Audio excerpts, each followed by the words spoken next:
Hey, what's going on, everybody? Welcome back to Lineage Break, Grand Archive TCG Podcast. I am your host, Cam. With me, as always, is Steven Glooman, Trusty Steve, Lumbering Steve.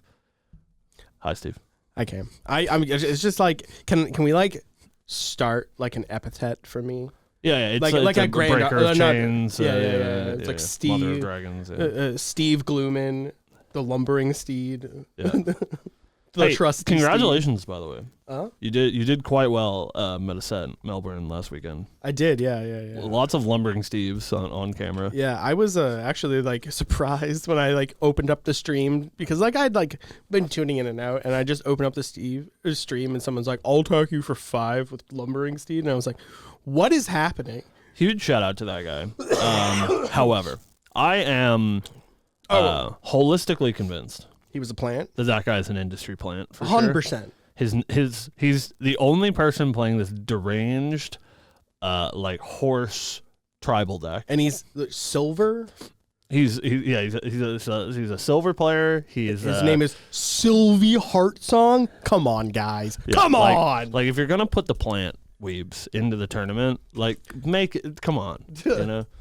But you know, shout out to Sylvie Heartsong. If you watch the show, thank you and congratulations. Yeah. I hear that guy was such a problem, right? Like he was beating everybody so bad that I hear that Apex had a meeting about it. Like after day one, they were like, "We got to figure out a plan to beat this guy's stupid horse deck." That's so funny. Because I think Korax is the only one that didn't lose to that guy on day one. Because I think he went like 8-1 or something, and he lost to Korax because Aaron's cracked. Yeah. But perhaps they did. Yeah, I hear there was a meeting on how do we defeat this horse guy. That's so funny. So strange. Just it's like I'm playing Sylvie, not slimes, horses. That guy's like that's a legend to live up to. You right. can, like forever, that guy's gonna be like, yeah, you know, I'm that silver player that I built my brew and I took it to Melbourne and the best players in the world had to have a private meeting to figure out how to defeat me. Is truly crazy. So congrats to that guy. Yeah. He missed top 8, unfortunately, but I think he finished like 20th or something. That's still insane, though. Yeah, he did great. Yeah, very, very, very proud of that guy. So congrats to Sylvie Heartsong, totally not industry plant from Weebs of the Shore. Correct. Yeah. So, hey, welcome back, everybody. We're a little tired. We've been ill. Yeah. If you can't tell. Still you can still hear it on my voice a little bit. Yeah, I still got a little bit of the sniffles. So, apologies if we're a little sick today. Maybe a bit of a shorter show, but Steven. Cameron. It's launch day, Steven. It's launch day. Look. Happy launch day. Got some packs Happy here. Abyssal Heaven launch day. And let me tell you, Steven. Whew. It's been a harrowing week for me. It's always it feels like a launch day is always harrowing for you, Cameron, because just give me a break, man. Like why can't distributors just get it right once? It's so tough. Every time it's like the end of the world is happening. So like last time, right, for Mortal Ambition, I'm taking responsibility for that one. You know, we ordered some product. There was some allocations that we weren't expecting. GA is getting popular. That's great. There's more people that want to buy it than there are product, right? Which is a good problem to have, but a problem nonetheless, right? So for this set, I was like, I'm going to be so prepared. It's outrageous.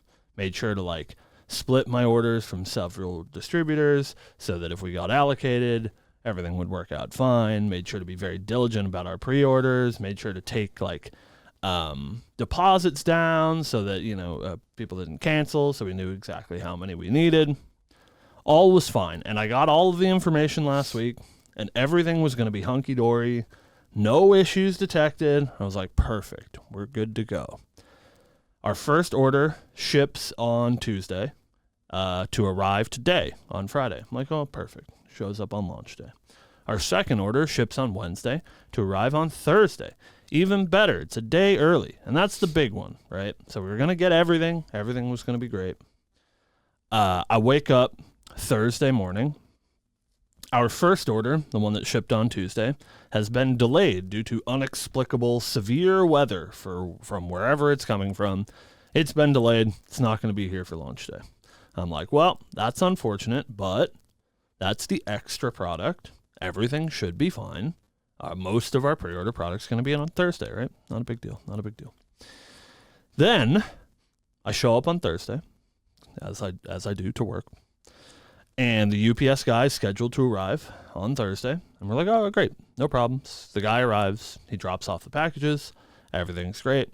I'm happy to do it. Me and a couple of the other goons that were here waiting for the product to come in help me sort through all of it and, they'll stack it up in the corner and make sure everything's good to go. And I'm like, there's a lot of stuff missing here. We're missing 3 cases, a couple of starter deck cases, and turns out that just inexplicably, for some reason, of the 5 packages that we were supposed to get from our distributor, they just didn't send one. Just 3 out of 5 just didn't leave the warehouse. They just left it on a pallet somewhere and decided to not ship it to us. And the way that pre-order numbers work is I had just enough product to fill all of our pre-orders with this order that showed up on Thursday. So 1 box missing meant that there was 3 cases that were unaccounted for, and that is exactly how much that I personally get to open.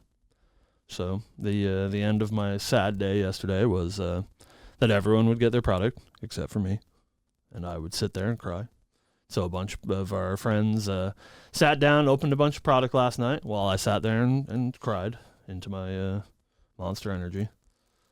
But good news is that mystery box showed up today. They got it out the door after I sent some rave emails about how upset I was. They made sure to get it out the door, so my product's out there waiting for me. So I have not yet opened anything, but 10 minutes before our show started. I'm excited to.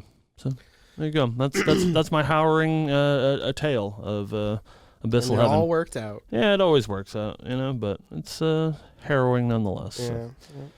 But Steve opened some product. That's what this is. Yeah, this is my last box in my case. My case, very good. It's good. No CSR, but I've broken the pull rate for UR multi-phase cards. Yeah, like crazy, right? Right. I've opened. You've opened 6 total so far. 3. 3 DFCs, but 3 regular ones as well. Correct. Yeah. It's pretty good. Yeah. It's pretty nuts. Get the like 7 UR case or something is pretty good. Yeah. Oh, who knows? There might be more in here. Maybe there's more. Who knows? Yeah. We're gonna open a couple of boosty packs today, but we wanted to talk a little bit about HVN launch day and how we're feeling about the set and all that cool stuff. It's a good one. I think maybe in hindsight, AMB was a little underwhelming. I think Abyssal Heaven is the opposite. I think it's really good. The cards look gorgeous. Our friends did pretty well yesterday, and so I've been fortunate enough to see some of the CSRs in person. They're absolutely mind blowing. I think they did a great job this time. I think the art is totally out of the world. So it's good. We're very, very excited for Abyssal Heaven. Very excited for all sorts of new stuff. Yeah. Haven't been doing much brewing because we haven't had the whole set for very long. Only the last few days. Yeah, I'm still kind of at a loss of what I want to play. But there's a lot of opportunities, a lot of cool things to try, and of course, 7 days from today we have Ascent Seattle, the closest that we've ever had an event to a set release. So I think that'll be super interesting. We'll see. What the it deck becomes. I've been hearing a lot of people talk about Fire Dao-Chan. I've been hearing a lot of people talk about Wind Goja. So I think that those are going to be the decks to look out for. I guess I've been hearing a lot of people talk about Gembu as well, but I think that's like mostly mimetic. Not that deck's bad. I mean, that deck got 7 places of the top 8 in Melbourne, right? Right. But I think mostly an unchanged deck. You take your like sweet Sylvie Nico deck that we all know is already very good, and you replace Sylvie 8 of those cards and replace them with a Genbu and a Goja. So I don't think that's going to be too too crazy. So definitely cool though. We're gonna see what shakes out of that meta. But I hope, because everyone's been really down on me. Yeah. And my thoughts on the dolphin. Yeah. I hope that the dolphin does good showing, so everyone Yeah, can I'm sure, stop talking. I'm sure the dolphin's good. I'm sure he'll make the cut.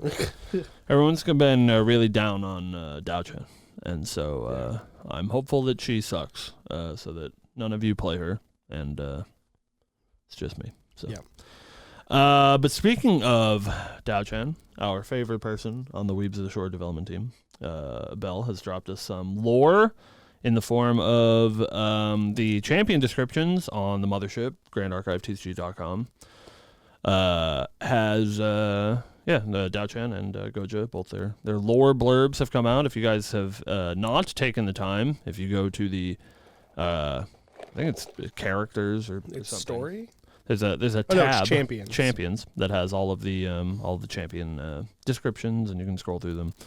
And it's a cool little look into the lore. And so, of course, we wanted to talk about that before we get to booster cracking. Yeah.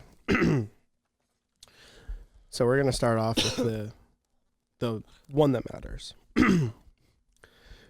Though many envy her beauty, Dao-Chan sees it as a curse. She's been used as a bargaining chip all her life for her political arrangements by her father, who sees her as nothing more than her looks. As she grew closer to an arranged political marriage, she grew anxious, but was then approached to become champion for the Grand Archive. By becoming a champion, Dao-Chan believes she can escape the judgments and expectations that weigh on her the moment people lay eyes on her. Yet, even in the home world, nothing changes. But whether out of the stubbornness or pride, Dao-Chan refuses to yield. She is determined to prove her strength and worth beyond just her appearance to those who doubt her. Her first mission takes her to Sangguo, where she unexpectedly meets someone who sees her for who truly is, and the relationship blossoms. She feels at peace, though at an apocalyptic cost to the rest of Sangguo. Oh. She's evil. It's crazy. Yeah. Who would have thought? You know, we all knew that, I guess. But it's interesting to hear. I think this is the first time that we have a Grand Archive champion that is, at least theoretically, of some sort of villainous ilk. Because usually like Merlin or Vanitas or whatever are like tangentially related, like power level wise, but they're never Grand Archive champions. So it's interesting to see that Dao-Chan will be our first villainy person. There's a lot of like self-esteem issues in Sangguo. Yeah. It turns out both in Kongming and Dao-Chan. So obviously that's why they sort of find a united front in their yearning for acceptance and approval. So yep. She's great. We love her. She did nothing wrong. Yeah. We will defend her with our lives. Ever since Kongbin and Goja met in the homeworld orphanage, they were inseparable. Their bond strengthened through the shared ambitions. They had successfully been through several missions together before. Goja was confident that no matter what future obstacles were thrown at them, they would be able to overcome them together. Everything she had worked so hard for was to protect her younger foster sister and to be able to achieve their dreams together. But when Kongming snaps at her for the first time, Goja is taken aback.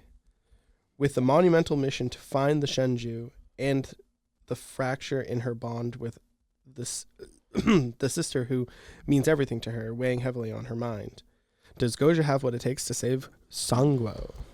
Yeah, nothing crazy. Yeah, here. it's just the other half of the coin that we've already seen with the lore article that we got for Christmas. Yeah, and if you guys haven't read that, obviously go do that. I think we get a lot of like hindsight once once the set's out, and there's obviously like lots of flavor text to read for anybody that cares about the story, it's a lot more fleshed out this time, which is great. Obviously, due to Bell working for the team now.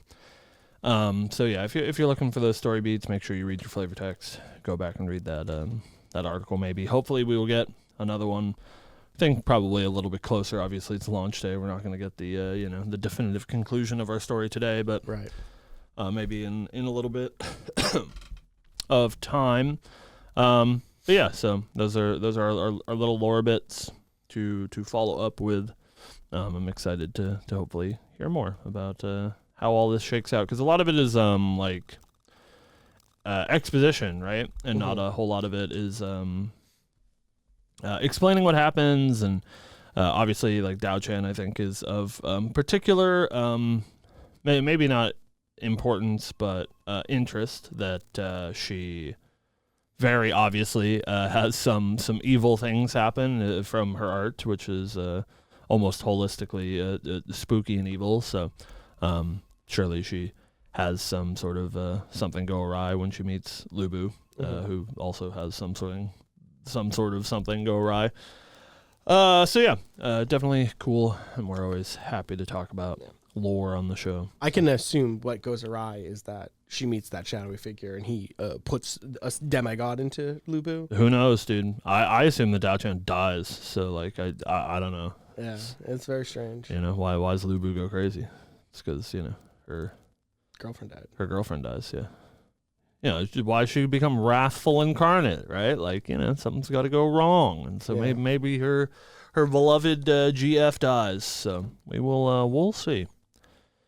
Demigod is confirmed to be Jin. It is is confirmed to be Lubu, rather, not Jin. Correct. So, Lubu is the demigod we've been talking about. So. We did indeed get a little bit of lore dump from one Silidar. Yeah, it's true.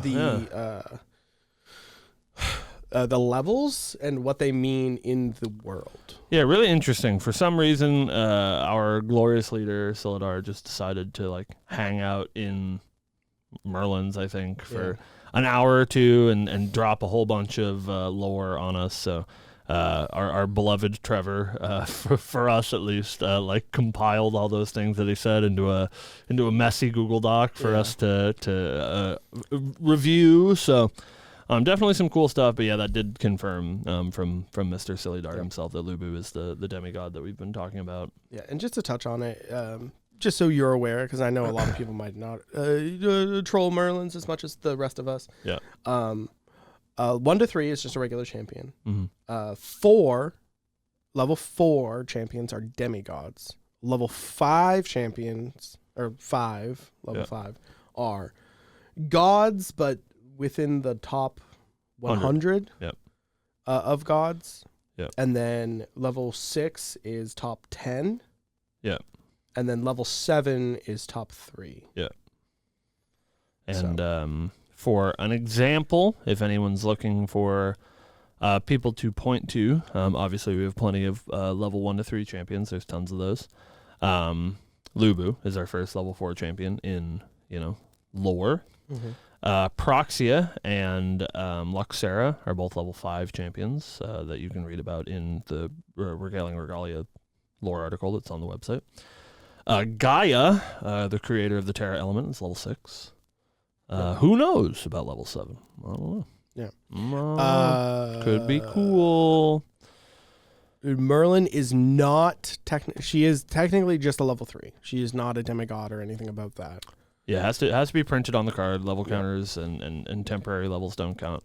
I like to think of like the Mage, Merlin, Rye, sort of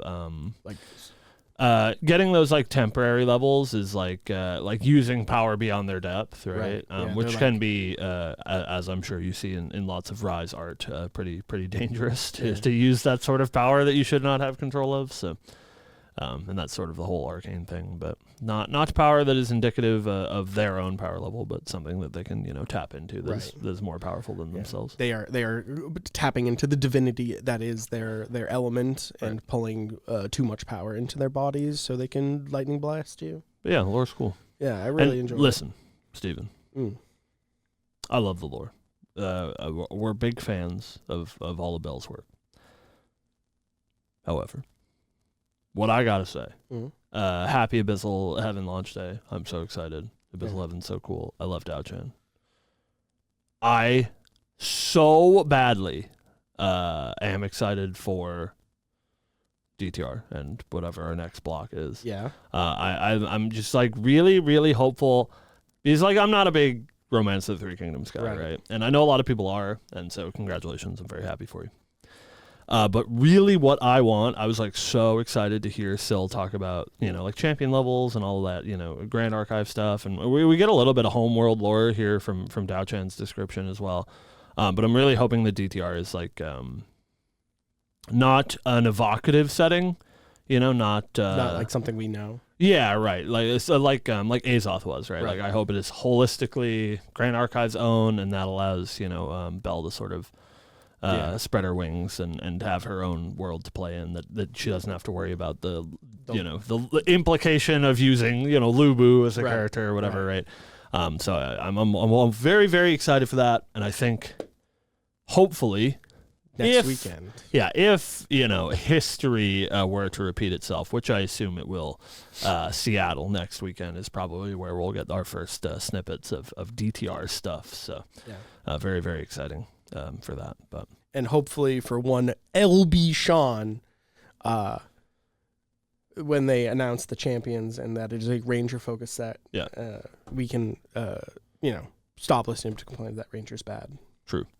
Yeah, we will not be in Seattle ourselves, but I'm hopeful that Lineage Break Sean will get a front row seat, and he will FaceTime me in for the presentation so that I can be there with you guys when they announce it. You can point me at the screen.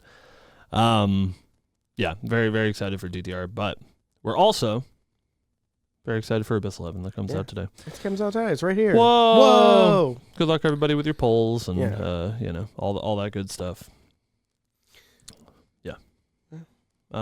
So I don't know. I think that's all I got. Yeah, it's kind of like it's a weird day, right? There was a lot, but then there's not a lot. There's a lot of things that have happened, but not a whole lot that we can is talk about. Easy for us to discuss. Like of course we have Melbourne, and if we didn't say congratulations to everybody that did well at Melbourne, congrats to Pro-Am for winning the tournament. Congrats to Apex for being unequivocally broken and having 4 slots in the top 8. Huge congrats to Aqua for playing Wind Arizona. Congratulations to you, King. But yeah, I mean, like Melbourne happened. We have all the spoilers for the new set, but you guys don't care about us talking about spoilers. The set's out. You can have it in your grubby paws. Go play with it. I'm sure a lot of people are going to be playing with it tonight. Our last night of Rebel Fest is tonight, so lots of exciting people for the Grand Archive.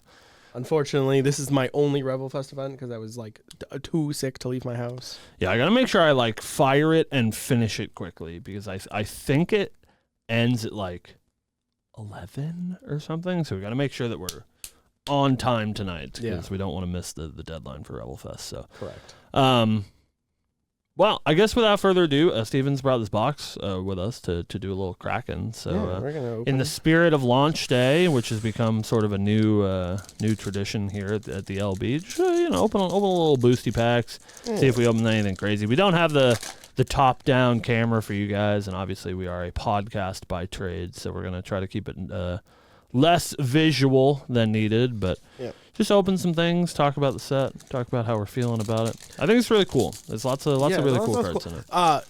A very interesting thing that I found because I opened some last night, and a very interesting thing that I had found.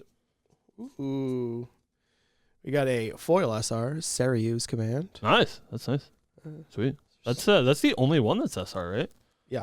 I think the rest of them are rare. Rare, yep. That's gorgeous. Shout out to Ghoul King. The thing that I found very weird when I was opening it, I had in 3 boxes, I only opened 2 Baiwas, the token. Yeah, it was very strange. I had plenty of all the other tokens, but only 2 Baiwas. It's tough. It's a big set. It's definitely a big set. 213 cards. So it's gonna be hard. Resonating Fugue as another super rare. That's the butt power one. It's the butt power one. Nice. Yeah. Butt power. Gotta find the horse deck. Yeah, that's so true, bestie. Yeah, shout out to Sylvie Hartsong again. You know, we're a big fan of your work. If you want to be on the show, Sylvie Hartsong, yeah, please we'll love to interview reach you. reach out to us. We'd love to talk to you about Lumbering Steve. We will be at Worlds. Yeah.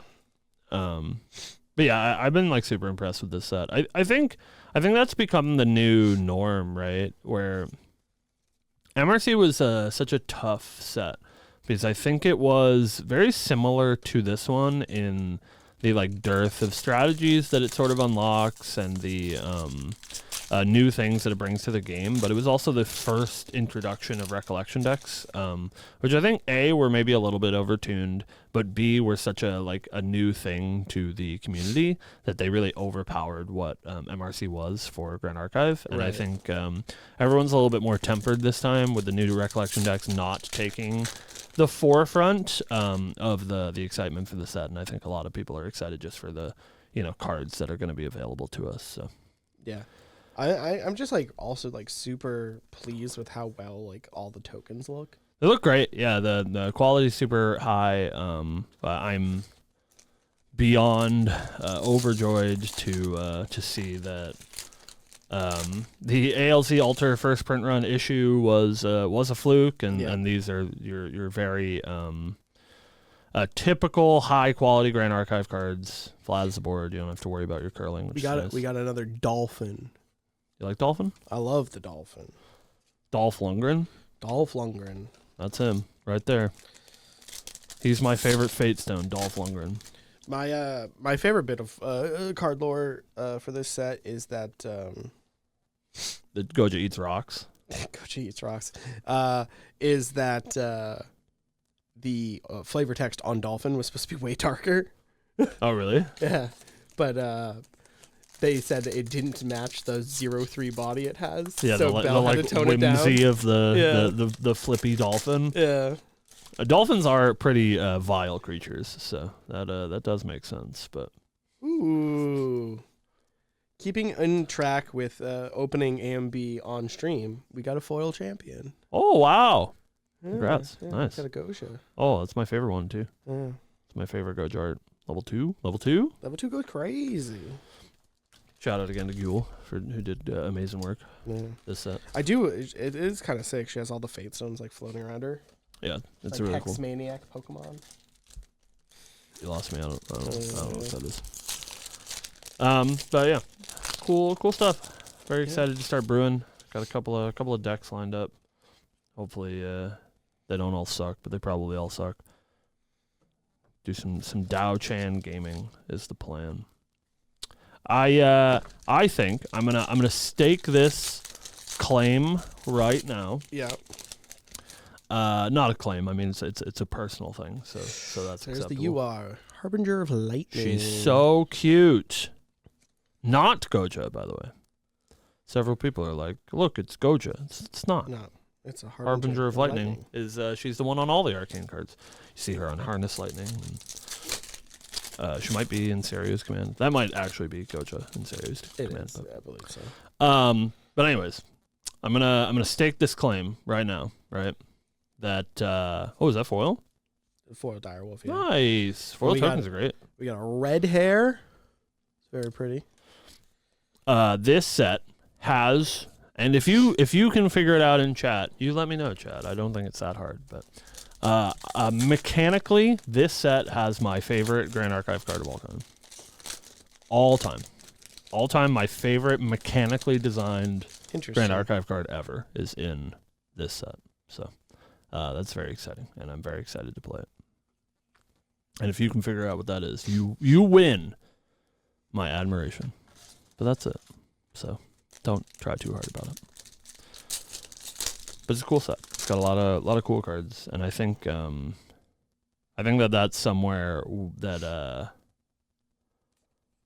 that these supplemental sets really shine is these like cool like build around cards and new archetypes and stuff. Yeah, I really like. It is not New Scepter, nor is it Searing Rebuke. But good guesses, Chad. Those are both very cool cards. I'm really. This is, of course, a card. I'm very big on Deluge. Yeah. I think really Deluge like and that. Kindle are both very cool mechanics. Yeah. What's Wind's mechanic? You know? What is Wind's mechanic? We don't have one yet. Hmm. It's just two new mechanics for fire and water. Interesting. So we'll see. Maybe we're windy set in DTR, and they're waiting. Yeah. You know, get a whole bunch of wind Well, support. I would like to say this. We very much like the spooky here. True. And the ghost support in this set They're so cool. are all wind cards. Yeah, that's true. I really like the Maidens deck. I'm actually probably going to play Maidens tonight for our first locals. Yeah, I was thinking about it as well. It's really neat. I don't know if it's good. I just I like Ghost Girls, and I think those cards are pretty neat. I hope that my big hope is that is a playable archetype. Well, I hope that it's not a like cute sub archetype for HVN. I hope that is indicative of a larger archetype for Cleric in the future is Fantasia allies. Obviously being apparitions because ghosts are cool. Yeah. So we like ghosts. We like spooky stuff. We're really, really hopeful that DTR is a spooky set. Yeah. And all I'm saying, right, is if we know Belle, which we do, she is an edgelord just like us. Correct. And so I'm sure that that's what she wants to is spooky edgelord stuff. So Crux Cleric inbound. I think I've had a little too much cake lately. I assume there will be no Cleric in DTR. I think that would be a little bit too much of a blessing for me. So I assume it's going to be Ranger Guardian is my prediction for Speaking the next set. of there's my third. Nice. Need those, you know. Yeah, I definitely need those. Baihua is not the worst. I saw one of our dear friends opened a foil Autumn's Bloom. Yeah. Man, dude, those Dowchan foils look crazy. Dude, I think this is the first Brackish Ludist I've opened. Oh, the Brackish Ludist. I'm also really saying how glad to see broken that that card this is is. in the Yeah. set. Yeah, Shimmering Refractions Shimmering is not Refractions. exclusive Yeah. to the Recollection decks, so you can open your foils. I think this card is kind of nuts. Cyclone Fatestone. If I'm being honest with you, Steven, you put a gun to my head, I probably couldn't tell you what any of the Fate Stones do because every time a spoiler would come out, it'd be like, this is it's a double-faced Fate Stone card, and then I would keep scrolling. So I actually have no idea what any of them do. It's fast activation. It's a 3 reserve cost wind item Tamer Fatestone. Yep. On enter, suppress target attacking ally you don't control. Oh, that's pretty good. Reserve cost 3. Yeah. Rest it. Yep. Flip it. It's a 5/5 with Pride 5. That's okay. But if you're in, if you're Pride in, 5's a lot. well, if you're in the Oh, deck, because Byaku turns it off turns off Pride. Pride. I forgot that he has that text. yeah. So you're doing the thing to flip your that's not Byaku, bad. and then boom, That ain't Pride bad. 5, or no Pride. Yeah, this was a pretty good box. Not the insane boxes that the rest of your case was, but No. foil Goja's nice. Foil Goja, we got Foil token's good too. foil token. We love a foil Direwolf. It's like opening a CSR because it's full art. Yeah, we got 3 foils, which I did not get in most of my boxes, and they're all playable. Yeah, So that's can't complain. But pretty not to diminish your pulls, which I think have been very good, but I think maybe just indicative of how good the set is. That I think most people I've talked to have been happy with how their pulls have gone, just because the dearth of good and cool and playable cards is like very, very high. Yeah. So you can't go wrong. So right. super cool. I'm very pumped actually. I think I have at least a little bit of everything I need. Cool. Unfortunately, Copulating Opulence, impossible to pull. Yeah, it's a big set. It's like 55 SRs or something. It's crazy. Well, I'm glad that I have a foil to trade to you for stuff that I need. Yeah, that's true. I do be needing that. Yeah, but yeah, super exciting, and I'm itching with every fiber in my body to open my own product. So hopefully that goes well. Wish me the CUR chat so that I can sell it. My glorious sugar daddy has gone out of his way to buy a Dowchan Lineage for me because he's such a nice guy. So the Dao Chan lineage is covered, but Ooh. As we speak, we get some newsy news. they know. They know. So Is we this have the regionals post? This is the regionals post. Well, happy regionals, everybody. Regional championship mat is Dao Chen, and she's super hot. Look at Oh, is that shriveling vines? that. Yeah. That goes crazy. And I'm then, not gonna get one of those. Oh, that's the champion. Okay, and then the finalist mat is Saryu, which is also really cool. That is cool.